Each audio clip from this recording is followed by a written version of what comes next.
They called her the Giggle Granny. But there was nothing funny about Nanny Doss, a sweet old lady who murdered 4 husbands just because they got boring. I repeat, 4 husbands, one by one. Meet Nanny Doss. To her neighbors in the 1950s, she was a polite, church-going lady. But history remembers her by a much darker name, the Giggle Granny. You see, Nanny didn't bake her treats with love. She baked them with rat poison. Nanny was obsessed with cheap romance magazines. She spent her whole life looking for Prince Charming.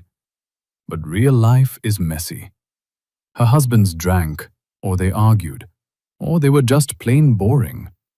Most people would get a divorce. Nanny had a different solution. Whenever a husband stopped being perfect, she simply got rid of him. For the first husband, she moved on, and he died years later. It started with her second husband, then the third. She traveled across the country, leaving a trail of bodies behind her.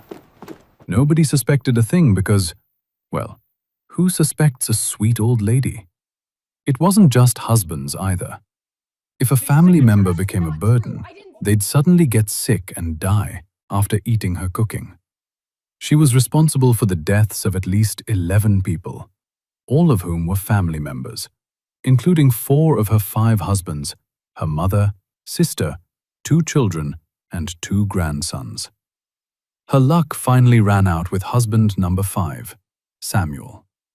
He was a strict man who forbade her from reading her romance stories. That was a fatal mistake. Nanny made him a prune cake laced with arsenic. He survived the cake and spent weeks in the hospital. But the moment he came home, she made him a celebratory cup of coffee. He was dead by morning. A suspicious doctor ordered an autopsy and found enough poison in his body to kill a horse. When the police caught her, she didn't cry. She didn't scream. She just giggled. She laughed as she admitted to killing 4 of her husbands simply because they disappointed her. Authorities believe she killed up to 11 people in total. So, be careful. We teach kids to fear monsters, but sometimes the monster is just a grandma with a warm smile and a fresh pot of coffee.